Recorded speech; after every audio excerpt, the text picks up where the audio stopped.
untuk menyaksikan ya, untuk berpartisipasi dalam aksi nyata yang diselenggarakan oleh Pak Sunhendar dengan judul Diseminasi Budaya Positif. Baik, sebelumnya akan saya bacakan susunan acaranya, yaitu pertama pembukaan, kemudian yang kedua adalah presentasi, yang ketiga adalah tanya jawab, dan yang terakhir adalah penutup atau doa.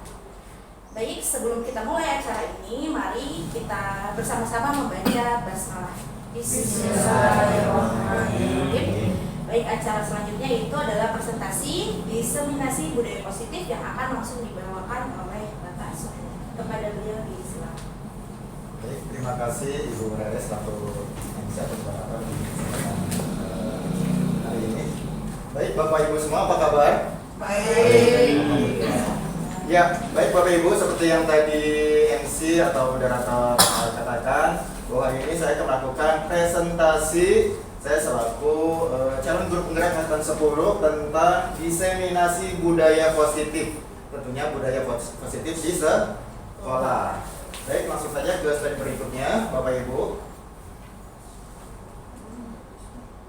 Ya, secara singkat akan saya jelaskan tentang budaya positif di sekolah, di mana budaya positif di sekolah sangatlah penting untuk mengembangkan peserta didik yang memiliki karakter kuat dan berakhlak sesuai profil pelajar Pancasila. Kurang lebih mungkin kita merasa apakah saya sudah pernah melaksanakan budaya positif di sekolah. Saya yakin 100%, bahkan 1000% saya yakin bahwa kita sudah pernah melakukan. Cuma karena memang seiring perkembangan zaman, perkembangan materi-materi tentang pembelajaran itu dengan bahasa-bahasa yang mungkin asing menurut kita ya, budaya positif itu apa? Padahal sudah banyak sekali dilakukan oleh para guru dari zaman dulu sampai sekarang, bahkan kita mungkin tidak sadar sudah melakukannya. Baik, untuk slide berikutnya. Kemudian tujuan dalam tindakan nyata budaya positif ini adalah sebagai berikut. Pertama, terwujudnya visi sekolah melalui penerapan budaya positif. Seperti tadi yang sudah dikatakan di slide sebelumnya, bahwa budaya positif itu sesuai dengan karakter apa Bapak Ibu? Profil pelajar Pancasila. Profil pelajar Pancasila yang tentunya berhubungan dengan visi sekolah, di mana visi sekolah itu harus berlandaskan karakter profil pelajar Pancasila. Itu kenapa salah satu tujuan dari tindakan nyata budaya positif ini adalah terwujudnya visi sekolah melalui penerapan budaya positif. Nah, kemudian yang kedua juga masih memiliki keterkaitan, yaitu terbentuknya karakter disiplin yang kuat dan seterusnya. Baik, untuk slide berikutnya. Disiplin positif. Coba Bapak Ibu, kira-kira apa saja sih disiplin positif yang pernah Bapak Ibu lakukan di kelasnya masing-masing? Disiplin waktu. Disiplin apa lagi Bapak Ibu? Berdoa. Terus Disiplin dalam berseragam. Disiplin dalam berpakaian, disiplin dalam berbicara. Karena semua itu ada aturannya. Baik. Untuk berikutnya yaitu teori disiplin. Seperti yang kita tahu bahwa Ki Hajar Dewantara menyatakan bahwa untuk mewujudkan murid yang merdeka, murid harus memiliki disiplin yang kuat yang berasal dari dirinya ataupun berasal dari luar diri. Yang dinyatakan dalam bukunya yaitu Pemikiran, Konsepsi, Keteladanan, Sikap Merdeka. Ya. Kemudian ada juga Dian Gosen dalam bukunya Restructuring School Discipline. Pada tahun 2001 menyatakan bahwa arti asli dari kata disiplin ini juga berkonotasi dengan disiplin diri dari murid-murid yang dapat membuat seseorang menggali potensinya menuju kepada sebuah tujuan, sesuatu yang dihargai dan bermakna. Nah, dari dua kesimpulan Ki Hajar Dewantara dan Dian Gosen, saya menyimpulkan dari dua pendapat di atas dapat disimpulkan bahwa murid yang memiliki disiplin positif akan memiliki motivasi internal yang tinggi. Ada yang paham Bapak Ibu motivasi internal itu berasal dari mana? Dari diri sendiri, ya. Dalam menguasai diri untuk melakukan tindakan yang sesuai dengan nilai-nilai kebajikan universal. Berikutnya. Nah, ini adalah beberapa contoh penerapan disiplin positif di SMN 3 Cikarang Selatan. Seperti yang tadi dikatakan oleh Pak Hidar ya, disiplin positif yang pertama yaitu berdoa sebelum belajar. Ada yang pernah lupa berdoa Bapak Ibu saking semangatnya mengajar di kelas? Tidak ada ya, karena memang sudah jadi kebiasaan dari dulu kita sekolah ya, bahkan dari TK gitu ya, karena sudah memang terbiasa. Kemudian mengenakan seragam sesuai aturan. Ini juga ada beberapa sekolah yang mungkin kita melihat di jalan ya, mungkin dengan selevel SMP kita melihatnya kok hari ini hari Senin, tapi kok mereka berpakaian di atasnya putih, mungkin di bawahnya pramuka seperti itu ya, di zaman saya sekolah seperti itu. Nah, itu sebetulnya sudah tidak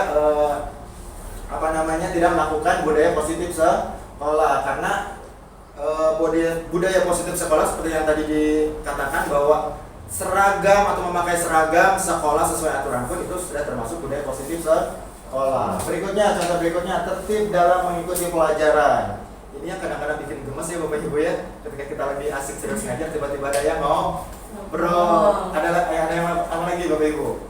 Tidur. Apalagi Bapak Ibu yang ditemuin? Makan. Cemil dari bawah. Cemil gitu ya. Nah, itu dia bagaimana caranya, nanti mudah-mudahan setelah pemaparan yang saya sampaikan hari ini kita bisa melakukan perbaikan-perbaikan budaya positif yang mungkin perlahan-lahan sudah tergerus gitu ya.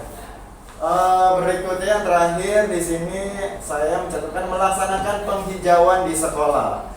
Ya, ini masih baru-baru ya Bapak Ibu ya, seperti yang kita lihat di fotonya.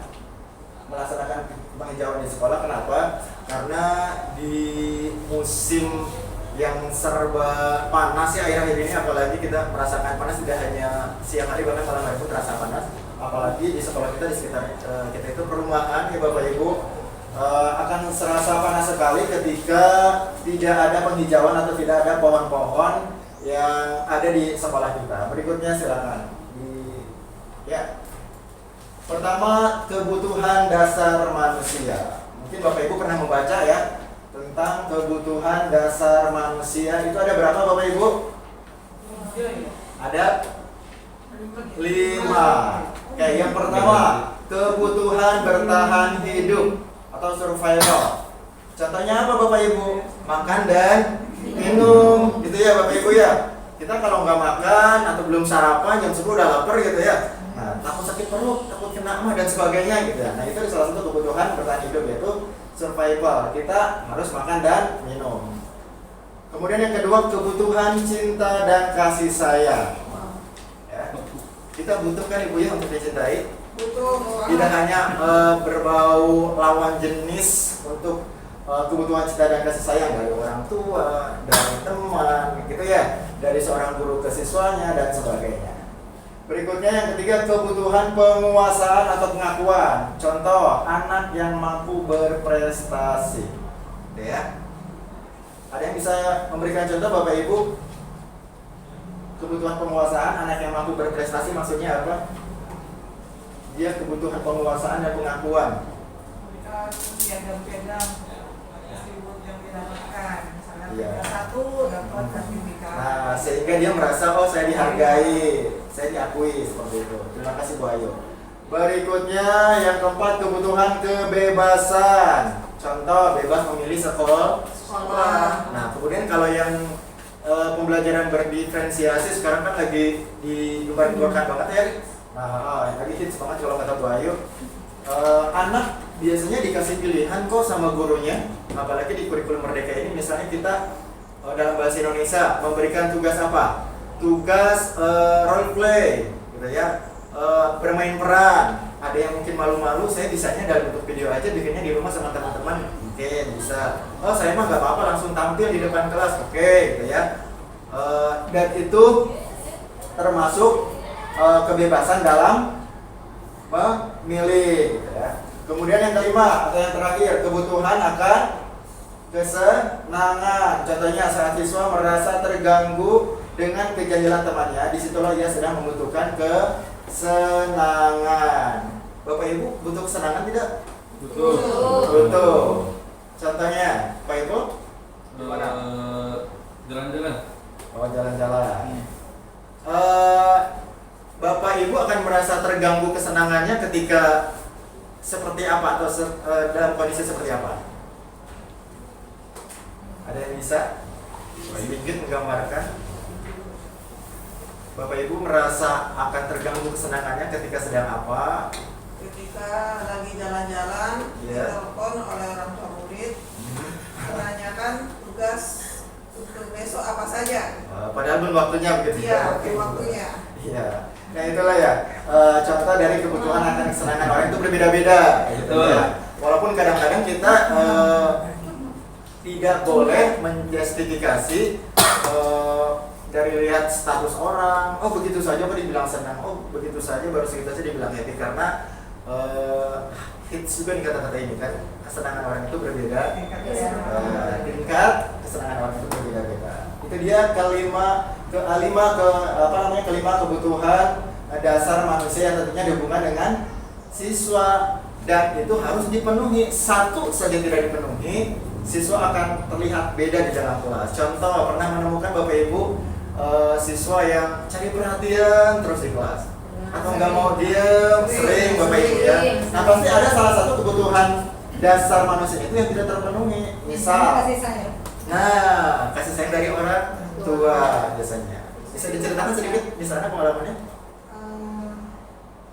Banyak ya anak-anak itu yang terlihat tidak semangat ataupun kadang-kadang nggak fokus gitu ya. Iya. Namun ketika kita tanya kenapa, nah, dia cerita tentang ini dan biasanya itu ada masalah dengan orang tuanya gitu. Bisa jadi orang tuanya sudah pisah atau ya lain-lain lah gitu ya. Namun biasanya ketika kita sudah memberikan perhatian kepada anak ini, insya Allah akan berubah. Karena dia merasa ada yang memperhatikan. Nah itu dia.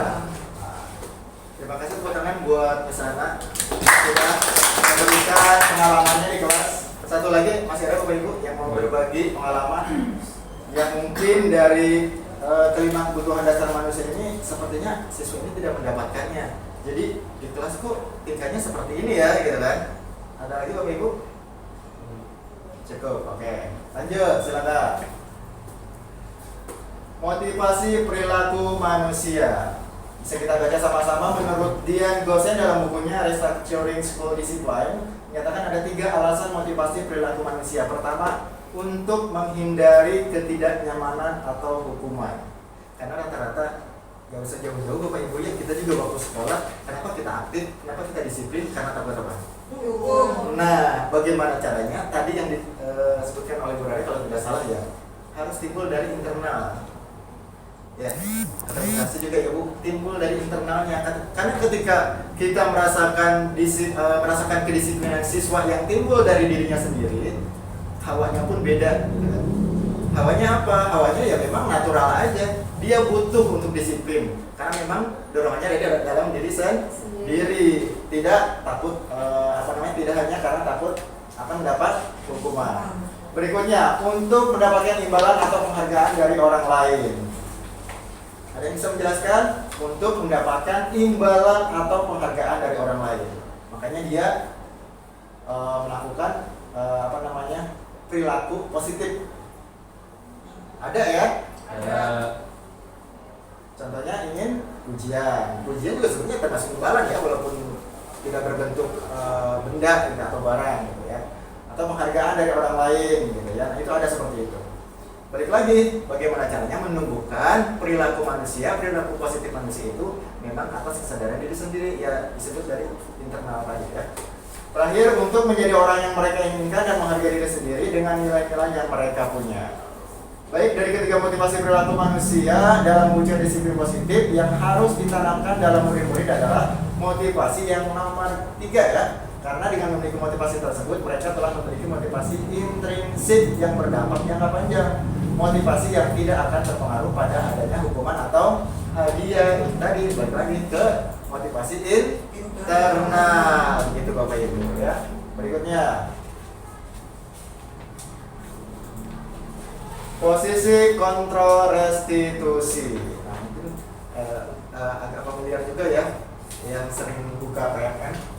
Dosen telah berkesimpulan bahwa terdapat 5 posisi kontrol yang dapat diterapkan seorang guru. Yang pertama, penghukum. Ya, ini posisi kontrol kita sebagai seorang guru. Pertama ada penghukum. Seorang penghukum bisa menggunakan hukuman fisik maupun verbal.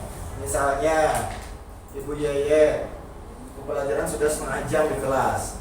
Tiba-tiba ada muridnya namanya Haidar gitu ya. Tiba-tiba dia ketuk pintu, Assalamualaikum Ibu, mohon maaf terlambat.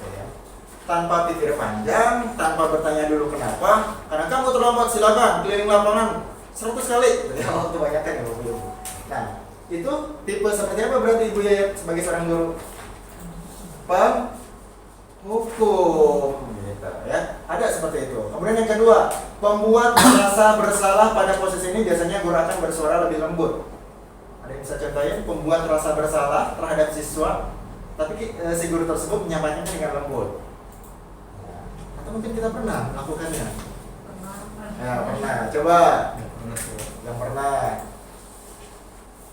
Bisa berupa sindiran, misalnya dia datang telat, terus gurunya memanggil terus menyampaikan, kamu sangat rajin ya, jam 9 baru sampai di kelas.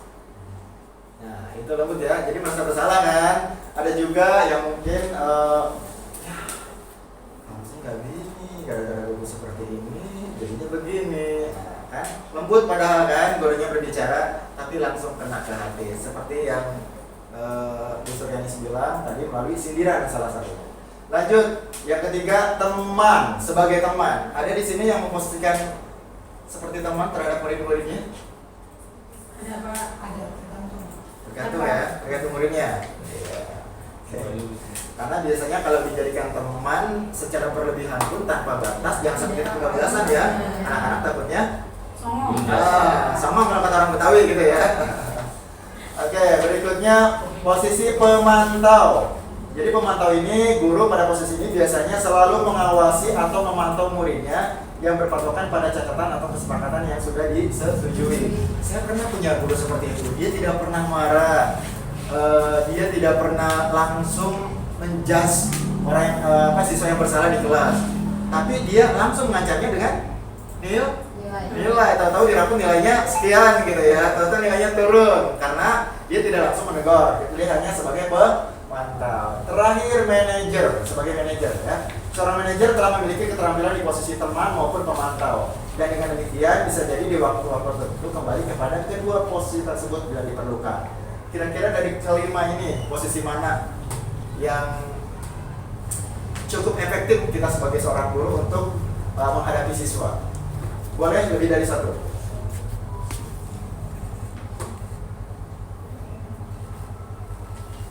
Gimana?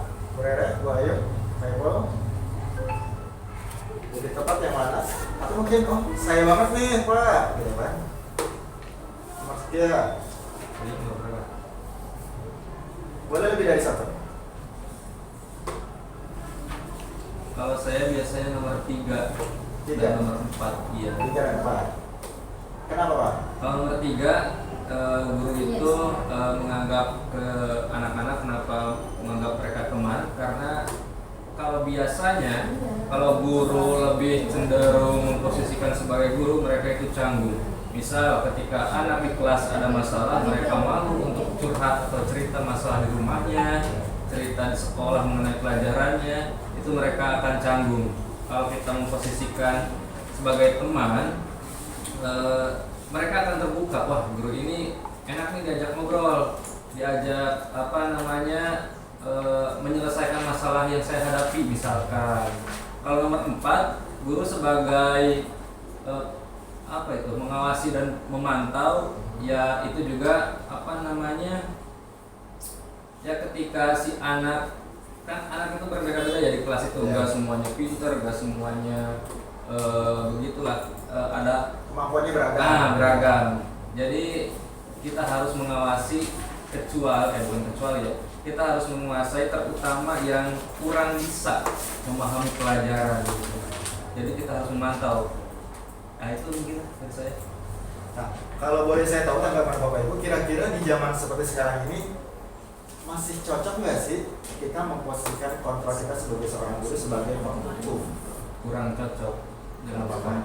Kalau kita sebagai penghukum, anak itu akan senantiasa yang pertama mungkin benci ya kepada gurunya ya. Mereka itu pasti ngomong, si guru ini terlalu begini, terlalu arogan gimana lah. Jadi mereka itu senantiasa akan menjauh daripada kita. Jadi kita nggak tahu masalah mereka yang dihadapi gitu. Jadi kita itu menurut saya itu nggak cocok sebagai penghukum, apalagi fisik ya, apalagi zaman sekarang ada undang-undangnya gitu.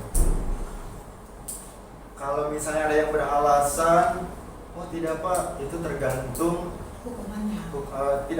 itu kedua. Yang pertama tergantung masalahnya seperti apa.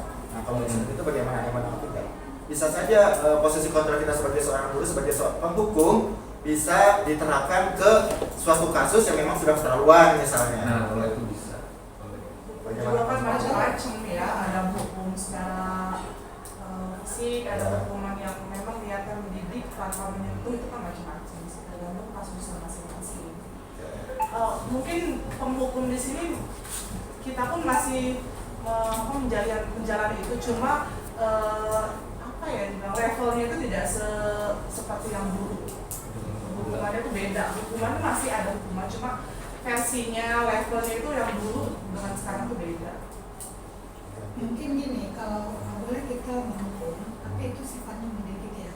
Misalnya ketika anak berbicara kasar kepada temannya, kita beri hukuman yang menjadi dia istighfar di luar. Jadi ada efek jerah.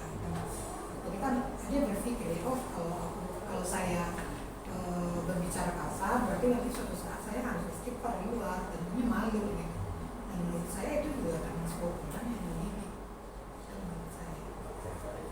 Ini masih ada yang mau menambahkan? Cukup? Oke, kita lanjut ke slide berikut. Keyakinan kelas. Sebelum saya melanjutkan, ada yang pernah mendengar atau bahkan membuat keyakinan kelas? Bapak Ibu? Belum? Belum tahu? Belum. Sama nggak sih sama kesepakatan? Iya, keyakinan kelas benar. Oke.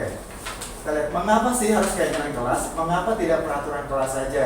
Jawabannya adalah suatu keyakinan akan lebih memotivasi seseorang dari dalam atau memotivasi secara intrinsik, secara internal tadi ya. Seseorang akan lebih tergerak dan bersemangat untuk menjalankan keyakinannya daripada hanya sekedar mengikuti serangkaian peraturan yang mengatur mereka harus berlaku begini atau begitu, yang membuat ketidaknyamanan dan keterpaksaan. Kita lihat slide berikutnya. Nah, kalau tadi beberapa yang mungkin belum Pak, saya baru mendengar, baik. Berikut ini langkah-langkah membuat keyakinan kelas. Yang pertama, menyiapkan alat dan bahan. Adapun alat dan bahan yang disiapkan adalah kertas HPS, boleh kertas post-it ya, yang kecil-kecil itu ya warna-warni ya, biar lebih menarik. Kemudian spidol berwarna, kertas karton, selotip, dan gunting. Itu disiapkan. Untuk apa? Nanti ada di sini. Kemudian setelah menyiapkan peralatannya, ketika di dalam kelas pertama kali yang dilakukan adalah harus melakukan sosialisasi kepada siapa? Kepada anak-anak di kelas. Maksudnya menjelaskan dulu apa sih itu keyakinan kelas yang akan dibuat. Ya, jadi terlebih dahulu menyampaikan kepada siswa-siswi di kelas. Berikutnya yang ketiga, siswa menulis peraturan yang diinginkan di kelas. Jadi kertas yang tadi sudah disiapkan, spidol yang sudah disiapkan dibagikan ke anak-anak. Kemudian masing-masing siswa menulis keyakinan kelas versi mereka masing-masing. Nah yang keempat, membahas peraturan untuk dijadikan keyakinan. Jadi setelah semua siswa menulis beberapa keyakinan kelas versi mereka masing-masing dikumpulkan tuh, ya, dikumpulkan oleh gurunya, kemudian dibahas dengan teman sekelasnya. Setelah dibahas satu persatu, disetujui atau tidak, baru disepakati yang nomor 5 ya, menyepakati keyakinan kelas. Jadi setelah semua peraturan yang telah dibuat sudah dijadikan sebagai sebuah keyakinan, maka disalin pada kertas HPS. Disalin lagi boleh HPS, boleh post-it yang tadi ya, biar lebih bagus dipakai membuat. Yang telah disediakan dengan menggunakan spidol warna. Terakhir menempelkannya di dinding kelas. Setelah semuanya selesai, siswa menempelkannya di dinding kelas agar terbaca terus setiap harinya. Sebelum kita lanjut ke slide berikutnya, ada yang pernah membuat keyakinan kelas? Tadi katanya belum ya? Belum. Atau ada yang pernah baca? Contohnya apa sih keyakinan kelas itu? Oh, saya buatnya peraturan kelas misalnya. Sudah. Coba misalnya. Itu yang misalnya seperti itu, jadi sebelum di awal ya, awal tahun ajaran. Iya, betul sekali di awal tahun ajaran. Misalnya membuat peraturan kelas dengan kesepakatan antara anak-anak di kelas. peraturan kelas atau keyakinan kelas yang dibuat? Oh, baru peraturan, berarti belum keyakinan kelas ya? Oke. Karena peraturan kelas dan keyakinan kelas itu berbeda. Ada yang pernah baca perbedaannya apa? Antara peraturan kelas dan keyakinan kelas, Bapak Ibu? Kalau peraturan kelas itu lebih apa? Lebih ke aturan atau kata yang ada dalam sekolah biasanya. Tapi kalau keyakinan kelas seperti kata-kata Mutiara untuk membangkitkan si anak itu lebih semangat. Almost right, hampir benar. Cuma lebih spesifik lagi ada yang membedakannya. Dari kalimatnya dulu deh, dari kalimatnya. Dari penggunaan kalimatnya sudah sangat berbeda. Nah, biasanya kalau peraturan kelas, kalau dalam ilmu bahasa itu menggunakan kalimat negatif. Kalau kalimat negatif gimana? Dilarang, tidak boleh. Itu peraturan kelas. Kesannya terlalu memaksakan gitu ya. Tapi kalau keyakinan kelas apa? Menghimbau. Contohnya dulu, supaya kita tidak tebak-tebakan, kasih contoh dulu satu peraturan kelas yang pernah di sana buat. Nah, dilarang membuang sampah sembarangan. Dilarang membuang sampah sembarangan diganti menjadi keyakinan kelas, menjadi apa kalimatnya? Sebaiknya Jaga kebersihan. Jagalah kebersihan. Begitu. Tepuk tangan buat Ibu ya. Dari sana. Contohnya seperti itu ya. Nah, slide berikutnya.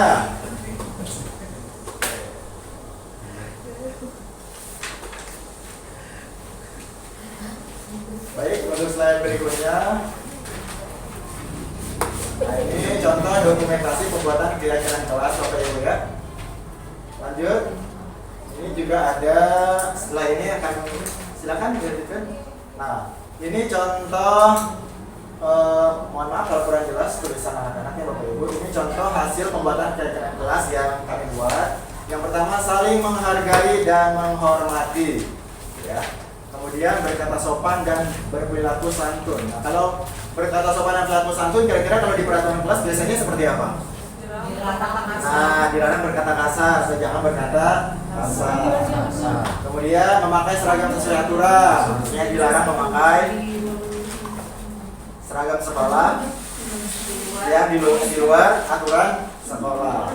Ada juga disiplin waktu, biasanya jangan terlambat gitu ya. Jangan terlambat. Belajar dengan aktif dan tertib. Coba ada yang bisa memberikan contoh satu keyakinan kelas? Kalau kata Bapak. Nah, pertanyaan yang bagus. Aku malu datang terlambat. Iya. Yeah. Aku malu datang terlambat. Himbauan. Bawaan ya. Nanti nyambungnya ke kira-kira akan membuat merasa bersalah tidak? Menyambung dengan posisi kontrol seorang guru. Aku malu datang terlambat. Menurut sana itu termasuk keyakinan kelas ya Bapak Ibu. Di sini bebas berbicara ya Bapak Ibu ya. Ini kita sedang berdiskusi karena masing-masing orang punya pendapat versinya masing-masing. Gimana Bu Rere, Bu Ayu, Mas Epul, Bu ya? Kenapa? Suryanis. Ada pertanyaan dari Miss Ana. Contoh dari keyakinan kelas, aku malu jika datang terlambat. Apakah itu termasuk keyakinan kelas? Kalau saya bikin ini kan udah di PMM nih, saya disiplin positif, aksi nyata saya itu kesepakatan kelas tapi. Jadi kalau saya nih datang ke sekolah tepat waktu, itu menjaga kebersihan kelas, berbicara santun dan berpakaian sopan, melaksanakan tanggung jawab dengan melaksanakan piket kelas, menghormati guru dan teman, berdoa sebelum pelajaran dimulai, mengutamakan musyawarah dalam memecahkan masalah. Keyakinan kelas saya itu. Nah, itu keyakinan kelas. Pertanyaannya, kalau ada kata-kata aku malu jika datang terlambat, apa sih? Kalau itu lebih kepada macam himbauan sih, jangan dilakukan gitu ya. Berarti tidak termasuk ke keyakinan kelas. Baik, Bapak Ibu ada lagi contoh keyakinan kelas? Jadi kalau nanti ini gimana? Hormati guru dan teman. Ya, bisa. Jadi nanti bisa insya Allah bisa Bapak Ibu praktekkan di awal tahun ajaran baru Bapak Ibu ya. Nah, caranya bagaimana? Kita jangan langsung membuat keyakinan kelas. Kita bikin dulu peraturan kelas yang menggunakan kalimat negatif. Jangan, tidak boleh, dilarang, seperti itu. Itu akan lebih memudahkan. Apa sih yang kira-kira tidak boleh dilakukan oleh siswa di kelas, di sekolah? Di kelas terutama ya, karena ini keyakinan kelas. Dibuat dulu isinya seperti apa saja nih yang nggak boleh dilakukan oleh siswa di kelas. Baru dibuat ke kalimat positif dalam bentuk keyakinan kelas. Gimana Pak cara bacanya? Versi Bapak Ibu dan anak-anak masing-masing. Mau dibikin sebagus apa gitu ya? Mau dibikin sekreatif mungkin boleh supaya menambah keestetikan atau keindahan di dalam kelas seperti itu. Baik, kita lanjut ke slide berikutnya.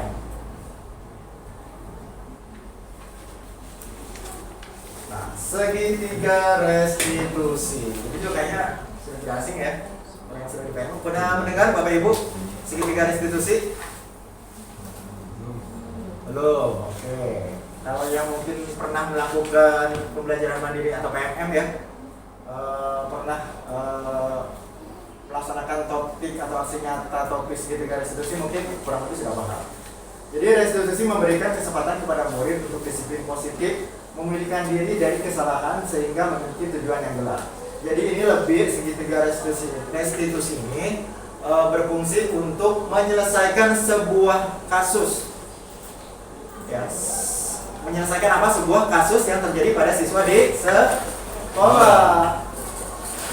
Karena kan kadang-kadang kita kalau misalnya sedang moodnya tidak oke gitu ya, kita sebagai manusia biasa suka terlepas gitu ya, suka kelepasan gitu kalau kata orang Cikarang. Kadang-kadang kita seperti tadi yang saya contohkan, misalnya Bu lihat ada siswanya Haidar terlambat, tiba-tiba dia apa? Langsung menghukum saja tanpa mempraktekkan segitiga restitusi gitu kan, tanpa mengikuti langkah-langkah segitiga restitusi yang memang disarankan atau bahkan harus dilakukan. Memangnya seperti apa sih Pak Nenda itu seperti apa melaksanakan segitiga restitusi pada anak yang melakukan kesalahan di sekolah? Pertama, menstabilkan identitas. Kenapa emang anak labil gitu identitasnya? Jadi gini, ketika ada anak membuat kesalahan, kita panggil tentunya ya dengan cara baik-baik. Setiap orang pasti pernah melakukan kesalahan. Misalnya Saiful adalah murid saya. Ya. Dia membuat kesalahan. Misalnya dia Tidak mengerjakan tugas. tidak mengerjakan tugas atau tidak mengerjakan PR di rumah. Saya panggil, Bu, apa kabar? Ya, baik. Sehat ya? Seperti itu. Kemudian supaya dia tidak merasa bersalah dan takut ketika dipanggil karena kesalahannya tidak mengerjakan tugas atau PR, pastikan kita mengatakan seperti ini. Ibu, ingat, setiap orang pasti pernah melakukan kesalahan, ya. Dan kamu bukan satu-satunya yang pernah melakukan ini. Tapi sebagai manusia kita harus memperbaiki kesalahan tersebut. Nah, jadi distabilkan dulu identitasnya. Kadang-kadang kan kita kalau manggil suka, ya mungkin kita juga sebagai manusia Bapak Ibu ya, manggil anak yang salah, kita tersulut emosi, kerjaan banyak gitu ya Bapak Ibu, langsung aja menghukum gitu ya. Tidak menstabilkan identitas ya gitu. Lalu ketika siswa identitasnya distabilkan, baru itu ditanyakan, kenapa sih Pul? Kenapa Pul? Ini kan cuma 5 soalnya gitu kan, PR-nya cuma 5 tapi tidak dikerjakan. Nah di situ, nah ketika identitas sudah distabilkan si siswa tersebut, kira-kira dia akan jauh lebih tenang nggak menjawab pertanyaan, ditanyakan alasan mengapa tidak melakukan tugas itu. Jauh akan lebih tenang, terbuka, nyaman gitu ya. Nah setelah itu baru diingatkan, kamu ingat tidak keyakinan kelas apa yang telah kita sepakati? Apa? Iya Pak, misalnya apa? Disiplin. Karena disiplin dalam mengerjakan tugas juga termasuk disiplin positif. Itu segitiga restitusi. Terkesan memang terlalu klise gitu ya, pada pelaksanaannya mah. Ya, tapi apa salahnya kita mencoba hal baru, kita mencoba segitiga restitusi. Ya walaupun sebenarnya kita pasti pernah ya, walaupun tidak secara gamblang tiga-tiganya kita ikuti langkahnya, pasti dari ketiga ini kita pasti tanpa sadar pernah melakukannya ya, berarti seperti itu. Ya, baik berikutnya. Di sekolah kemarin Bapak Ibu saya juga pernah melakukan praktik segitiga restitusi dalam kasus sering terlambat ke sekolah. Berikut video ini kita simak sama-sama.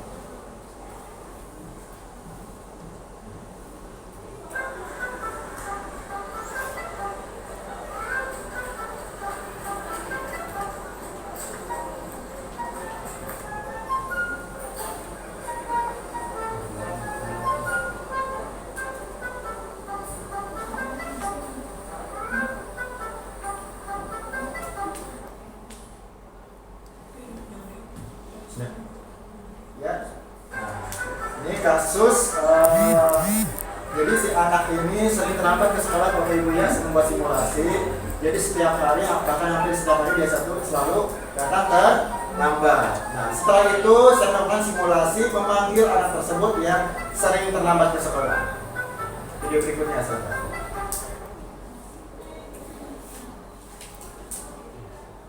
Baik, tapi kamu tahu kenapa kamu Bapak panggil di sini? Perhatikan susunan segitiga restitusinya. Sama sekali. Ya, kamu merasa bahwa kamu hampir setiap hari terlambat datang ke sekolah? Merasa. Menurut kamu itu perbuatan baik atau baik? Tidak baik, Pak. Tidak baik. Begini dong. Semua orang pasti pernah melakukan kesalahan. Tidak hanya kamu, tidak hanya Davi. Bapak juga sebagai manusia biasa. Cuma bagaimana caranya kita sebagai manusia mau memperbaiki kesalahan tersebut. Oke, pasti kamu punya alasan dong. Kenapa kamu sampai hampir setiap pagi terlambat datang ke sekolah? Saya terlambat datang ke sekolah karena begadang, Pak. Begadang karena Setelah pulang persembahan, Pak. persembahan kamu. Jadi karena kamu sering nonton film setiap malam sampai larut malam itu. Iya, Pak. Ya, alhasil kamu jadi telat bangun pagi ya. Iya, Pak. Dan hasilnya juga kamu terlambat masuk ke sekolah. Oke, kamu masih ingat tindak keyakinan kelas yang pernah kita buat dulu? Pak. Nah, apa salah satunya? Disiplin waktu, Pak. Disiplin waktu. Menurut Davi sudah melanggar keyakinan kelas yang telah kita buat dulu tidak? Sudah, Pak. Kira-kira Davi akan lakukan apa supaya Davi tidak lagi melanggar keyakinan kelas dan Davi tidak lagi terlambat masuk ke kelas ataupun sekolah? Saya akan mengatur waktu, Pak. Waktu untuk istirahat, untuk belajar, dan juga untuk nonton film, Pak. Jadi mengatur waktu ya antara belajar, istirahat, melakukan hobi kamu nonton film ya. Nah, itu harus diatur sedemikian rupa supaya kamu tidak telat bangun, terlambat masuk sekolah dan sebagainya. Siap? Coba menjadi lebih baik lagi. Siap, Pak. Siap bisa disiplin dalam waktu kamu. Siap, Pak. Terima kasih.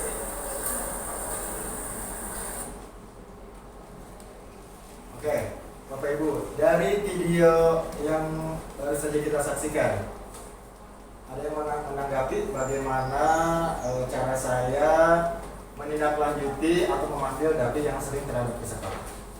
Mungkin ada masukan atau mungkin ada, oh sebaiknya seperti itu Pak, oh sebaiknya juga Bapak mengatakan seperti ini. Karena Bapak Ibu feel free untuk memberikan masukan dan kritikan, dan itu akan sangat berguna sekali buat saya. Dan tentunya buat kita semua tentunya sebagai seorang guru ya. Gimana Bapak Ibu? Pak, Ya, boleh Pak, saya tanya dulu. ya. Itu Bapak menegurnya di depan kelas apa di tempat lain, Pak? Di tempat lain. Tempat lain berarti tidak ada teman yang lihat ya, Pak? Iya, tidak ada teman yang lihat. Pastikan seperti itu. Kalau seperti itu mungkin sudah tepat ya Pak ya, biar anaknya tidak malu, tidak tambah down. Jadi Ya. dia mungkin punya alasan tersendiri ya Pak ya. Iya, betul. Kenapa dia telat? Ya, tepat sekali seperti yang sudah kita simak sama-sama. Dia punya alasan bahwa dia terlambat karena sering sering nonton film sampai larut malam seperti itu. Baik, dari yang lain mungkin ada tanggapan? Pak Hidar? menjadi pertanyaan, kenapa tidak di depan kelas aja gitu? Kan bisa menjadi peringatan buat teman-teman yang lain kalau ini tidak sesuai dengan keyakinan kelas gitu yang disepakati. Ya. Kenapa harus terpisah dan kapan harus menindak siswa tersebut gitu? Apakah pada jam pelajaran atau mungkin di mana gitu? Kapan gitu ya? Jadi bentuknya pertanyaan ya. Nah, kalau ini lebih fleksibel ya, lebih ke keleluasaan waktu dari masing-masing guru tersebut. Ya. Kalau Pak Tiger, kenapa tidak langsung di depan kelas aja seperti itu ya? Ya. Biar teman-temannya melihat. Ya. Bahwa karena dia sudah melanggar keyakinan kelas. Ini menarik sekali ya Bapak Ibu, silakan ditanggapi. Kalau menurut Bu Suryani supaya anak tidak merasa bersalah, trauma, takut dan sebagainya gitu ya. Langkah saya tepat, dipanggil dulu ke tempat yang tidak terlihat oleh teman-temannya. Versi Pak Hidar beda lagi. Kenapa nggak langsung saja di depan kelas biar anak-anak melihat? Karena ini loh shock terapi bagi anak yang tidak mematuhi keyakinan kelas. Silakan Bapak Ibu, lebih setuju pendapatnya Bu Suryanis atau Pak Haidar? Berikut alasannya. Menurut saya ini, ketika seorang siswa melakukan pelanggaran, kita lihat dulu siapa siswanya. Kalau siswanya itu orangnya baperan, itu mungkin lebih tepatnya kata Ibu Suryanis, kita panggil aja ke ruangan. Jadi kita tegurnya 4 mata saja. Tapi kalau seandainya tipe anaknya yang biasa aja gitu, enggak baik, jadi mungkin bisa dikatakan yang dipertanyakan oleh Pak Haidar. Jadi bisa menjadi teguran atau contoh buat teman-temannya di kelas seperti itu. Jadi kita nggak bisa menyamakan mana si anak ini harus ditegur di depan kelas, mana yang bisa dipanggil gitu. Ya, jadi nggak bisa disamakan tempatnya gitu, menurut saya. Ini menarik juga. Jadi menurut Pak Saiful, kita juga perlu melakukan segitiga restitusi, tapi tetap melakukan apa yang namanya tadi yang lagi hits, diferensiasi. Jadi dibedakan melalui melihat karakter anak. Misalnya ada murid si Udin ini cuek, udahlah dia mah cuek, nggak baperan, langsung aja dia dihukum saat itu juga, dipanggil ya, bukan dihukum, dipanggil di depan kelas, gitu kan, biar anak-anak yang lain tahu ini loh konsekuensinya, ini loh hukumannya kalau ada hukuman pada anak yang sering terlambat sekolah. Beda lagi ketika karakter anaknya yang sedikit-sedikit bawa perasaan. Memang ada anak seperti itu ya, bahkan ada anak yang gampang nangis. Nah itu mungkin solusinya seperti saya yang di video ini, atau yang seperti yang dibilang Ibu Suryanis, anak dipanggil ke ruangan, ke ruang guru dan pastikan di situ tidak ada orang lain gitu ya, termasuk para siswa, khususnya teman sekelasnya, seperti itu ya. Ada lagi Bapak Ibu yang mau menanggapi tentang video restitusi atau mau berbagi pengalaman? Oh sebenarnya saya pernah Pak melakukan restitusi, cuma saya nggak tahu ternyata ini namanya restitusi. Cuma saya juga pernah, cuma saya nggak ketiga-tiganya Pak, saya langsung. Jadi gini Bapak Ibu ya, tidak semua masalah yang terjadi pada siswa itu harus menggunakan ketiga langkah dari segitiga restitusi. Contohnya apa? Kita lagi jalan nih Bapak Ibu dari kelas ke ruang guru karena bel istirahat sudah berbunyi. Pada saat kita sedang berjalan, tiba-tiba di depan kita ada anak yang membuat sampah sembarangan. Nah, kira-kira kita mau mempraktekkan segitiga restitusi atau mau bagaimana? Tegur langsung kan? Gak mungkin diajak gitu kan? Kelamaan gitu ya. Misalnya saya murid saya gitu ya, dia membuang sampah tempat sembarangan di depan saya. Wanita semua orang pasti pernah membuang sampah sembarangan seperti itu ya. Nah jadi tidak semua kesalahan atau case yang terjadi pada siswa di sekolah itu harus diselesaikan melalui 3 langkah restitusi. Diberikan pengertian gitu ya, dipanggil tanpa membawa teman-temannya, tapi seperti yang sudah dipaparkan kayaknya anak ini sudah melakukan beberapa kali ya, ini bukan yang pertama. Betul sekali. Kalau misalnya kasusnya itu dia sudah sering begini, apa kita harus melakukan yang seperti ini atau sekaligus langsung saja ditegur? Karena kayaknya kalau misalnya sudah berkali-kali, misalnya berarti kita kan sudah melakukan peneguran yang pertama. Iya. Ya, kalau misalnya yang kedua, yang ketiga, apakah harus tetap seperti ini penegurannya, ataukah ya sudah langsung saja di depan teman-temannya supaya ada efek jerak? Itu masih ada kaitannya ya dengan versinya Pak Indra sama versinya Bu Suryanis. Silakan, saya lempar ke forum. Kira-kira seperti apa? Kalau misalnya baru sekali, apakah kita langsung harus pakai institusi? Bawa anak gitu ya, kalau kata orang Sunda, bawa nyumput gitu ya. Ngumpet nih biar gak ada yang tahu bahwa kita memanggil siswa tersebut yang baru telat hari itu gitu ya. Atau langsung aja deh ditegur di depan kelas, di depan anak-anak. Bagaimana Bapak Ibu?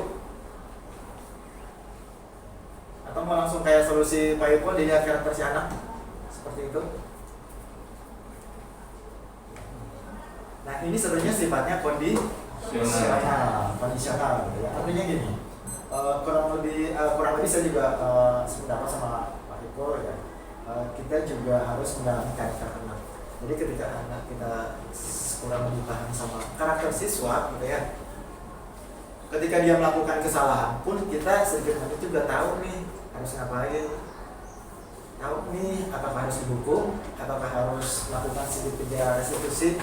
Itulah makanya kenapa guru itu harus melakukan pendekatan secara personal. Kenapa? Karena untuk membuat anak nyaman terhadap kita gurunya. Karena ketika kita anak tersebut sudah nyaman dengan kita sebagai gurunya, apapun dia biasanya akan terbuka.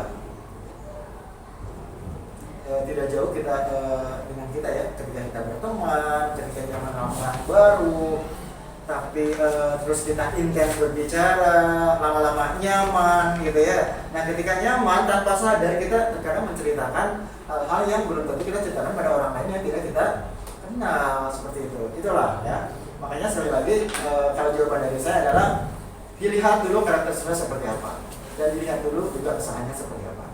Nah kalau baru telat sekali, ada baiknya mungkin tidak langsung ditindak secara berlebihan ya. Artinya tidak langsung dihukum, bisa langsung ditanyakan alasannya. Biasanya gitu ya, kalau dulu kita sekolah pas masuk kelas, oh kenapa ibu terlambat, kenapa Reda terlambat gitu ya. Biasanya kalau zaman dulu ya tidak langsung mengikuti 3 langkah ini, langsung ke langkah validasi tindakan yang salah. Kenapa kok salah gitu ya? Oh angkatnya apa tadi pada demo misalnya gitu ya, zaman dulu saya gitu ya. Nah itu lebih kondisional saja, ya fleksibel, artinya tidak terlalu terpaku harus ketiganya kita lakukan seperti itu. Baik, untuk berikutnya saya akan kembalikan ke moderator. Demikian presentasi dari saya. Untuk selanjutnya atau acara selanjutnya akan saya serahkan dulu ke moderator. Silakan Ibu Rere. Terima kasih kepada Pak Sunendar yang telah mempresentasikan materinya. Selanjutnya adalah tanya jawab. Dipersilakan kepada rekan-rekan guru bagi yang ingin bertanya boleh langsung mengacungkan tangannya. Silakan Bapak Ibu yang mau bertanya. Iya silakan. Ibu Rere. Suaranya bisa lebih keras. Baik. Assalamualaikum warahmatullahi wabarakatuh. Waalaikumsalam warahmatullahi wabarakatuh. Tadi ada 5 fungsi kontrol dalam yang Bapak paparkan tadi. Iya. Nah, kalau di sekolah ini posisi kontrol apa yang paling Bapak terapkan? Oke, baik. Terima kasih, tepuk tangan buat Bu Rere. Jangan tegang, es breaking dulu ya. Kalau saya bilang 1, 2, 3 itu ya, masih mau aja. 1, 2, 3 1, 2, 3 Sekali lagi harus lebih keras tepuk tangannya. 1, 2, 3 Oke, tepuk tangan untuk kita semua. Baik, terima kasih. Posisi kontrol apa yang saya lakukan kurang lebih seperti itu ya. Yang paling cocok di sekolah ini. Kalau saya pertama teman, kedua manajer. Kenapa teman? Karena saya mengajar kurang lebih 17 tahunan lebih saya mengajar. 17 tahunan lebih saya mengajar anak-anak SD, anak SMP, bahkan anak SMK saya pernah gitu ya. Walaupun awalnya saya berbadan kecil ini harus ngajar anak SMK sempat tidak pede, tapi alhamdulillah berjalan dengan lancar. Nah di situ saya pertama setelah sekian tahun, beberapa tahun mengajar, saya mendalami bahwa anak sekarang memang harus dijadikan sebagai teman, siswa harus dijadikan sebagai teman, tapi tetap ada batasan. Kenapa? Karena ketika kita membuat pembatas antara guru, pembatas yang berlebihan ya, seolah-olah kita benar-benar ingin dikenal sebagai guru killer, guru yang otoriter, sehingga kemana aja, kamu, gitu kan. Nah, tapi kenapa saya sekali lagi menggunakan posisi kontrol teman? Itu tadi kurang lebih seperti Pak Saiful. Jadi ketika ada anak mempunyai masalah apapun, entah itu masalah di rumah, karena biasanya masalah di rumah pun akan berefek di dalam kelas.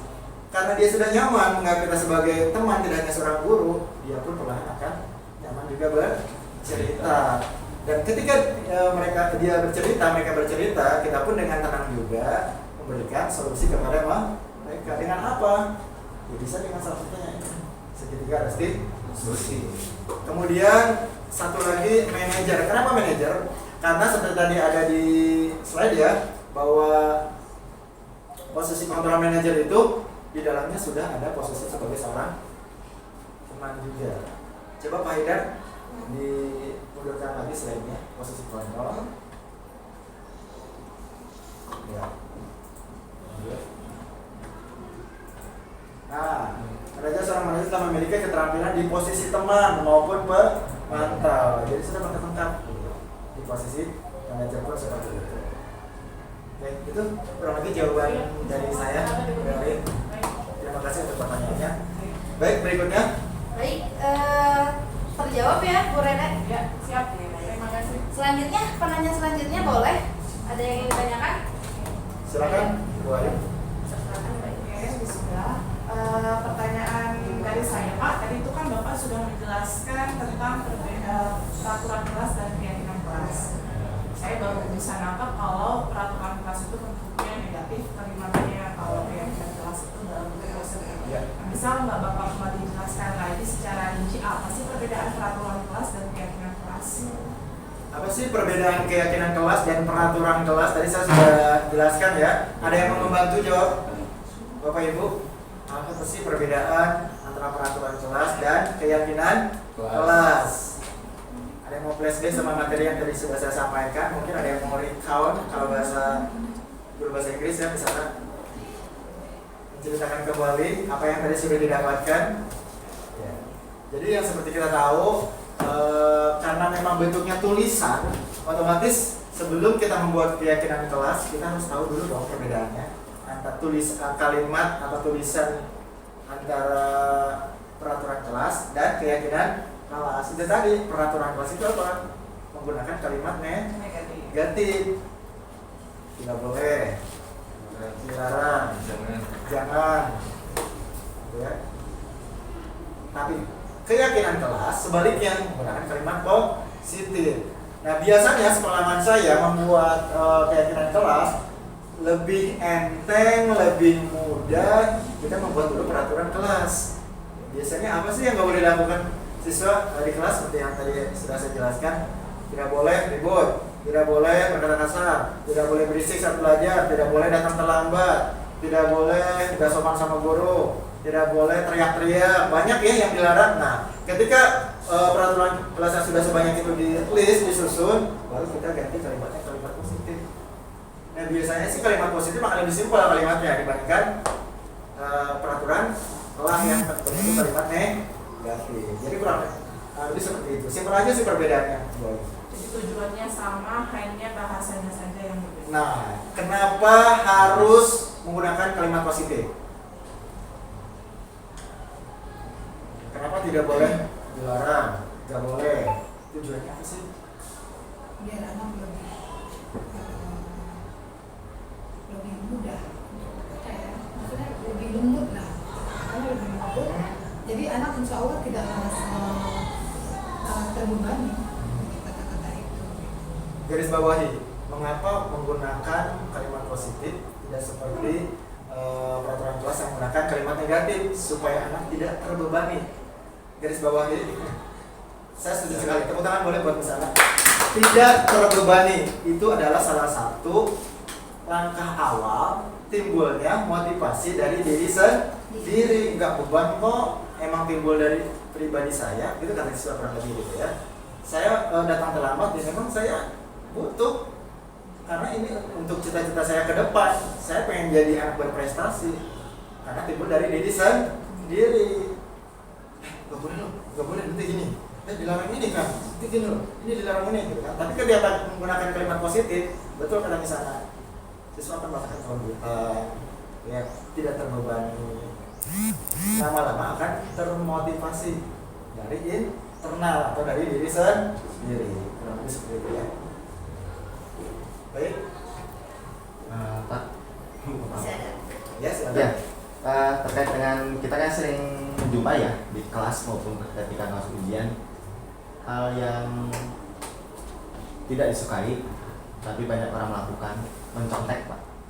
Ya. Nah, terkait dengan mencontek itu ya ini gimana gitu cara menanganinya gitu siswa yang mencontek ini?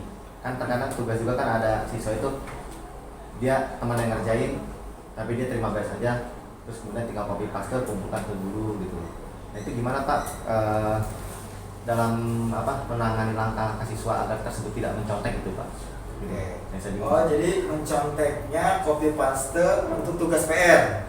Sering Kemudian gitu. setelah Pak Haidar membaca hasil tugasnya, hasil produk siswanya gitu ya. Oh sama. Tugas PR-nya kok sama seperti itu ya, copy paste. Nah, saya mau bertanya Pak, Bapak Ibu semua, kira-kira case yang barusan ditanyakan oleh Pak Haidar bisa diterapkan nggak? Silakan dibuka slide segitiga resolusi. Bisa diterapkan tidak?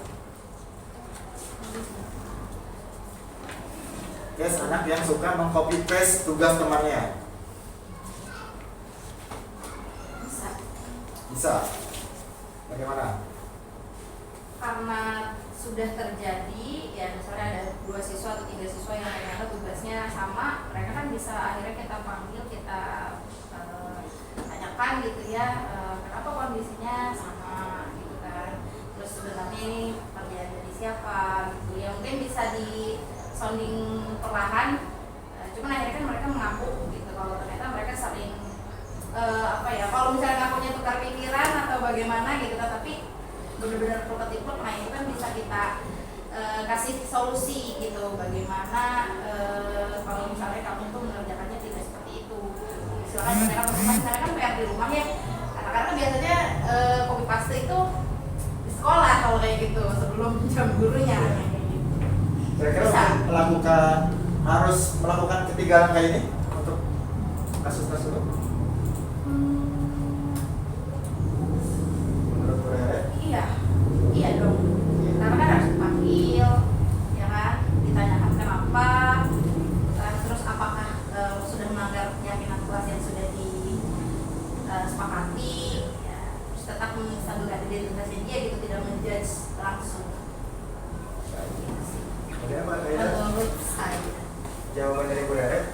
Bisa saya pahami ya, tapi gimana ya agar siswa itu tidak mengulangi gitu yang dia pernah yang saya Itu dia. itu Kita oke. Jadi gini, kurang lebih saya sependapat dengan Ibu Rere. Pertama kita stabilkan dulu identitas. Kalau Bu Rere bilang kan kita bisa kok pakai menggunakan segitiga instruksi ya, bisa distabilkan dulu identitasnya. Seperti yang tadi sudah saya contohkan. Ditanya kenapa sih kamu melakukan copy paste, mencontek tugas temannya atau teman kamu seperti itu. Nah, kemudian keyakinan kelas apa yang kamu langgar? Ada apa? Jujur dalam bertindak, termasuk pelanggaran ya.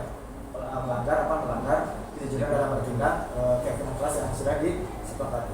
Terlepas dia nanti mengulangi lagi, kodrat kita sebagai seorang guru, kita sebagai seorang guru harus terus berusaha untuk memberikan diri kita lebih baik dan mencari kesalahannya dan dicarikan solusi. Sebenarnya ini kan solusi, terlepas nanti berhasil atau tidak, itu sudah di luar kekuasaan kita. Yang penting kita terus mencoba melakukan langkah-langkah terbaik untuk memperbaiki kesalahan dan ingat memberikan solusi. Oke Bapak Ibu ya. Itu Pak Haidar jawabannya. Oke, ya. Bagaimana? Masih ada waktu Ibu moderator? Sudah ya, sepertinya sudah cukup. Rekan-rekan tidak ada lagi yang bertanya atau masih ada? Sudah cukup. Sudah cukup. Sudah cukup, baik. Terima kasih kepada Pak Sunendar yang telah memaparkan materi. Sangat jelas ya, sangat baik juga pemaparannya. Teman-teman pun sangat memahami apa yang telah disampaikan. Yang terakhir yaitu adalah penutup ya. Mari kita tutup presentasi hari ini dengan bersama-sama membaca hamdalah. Alhamdulillahirabbil alamin. Saya selaku MC moderator mohon maaf apabila ada kesalahan. Terima kasih atas partisipasinya. Assalamualaikum warahmatullahi wabarakatuh. Waalaikumsalam.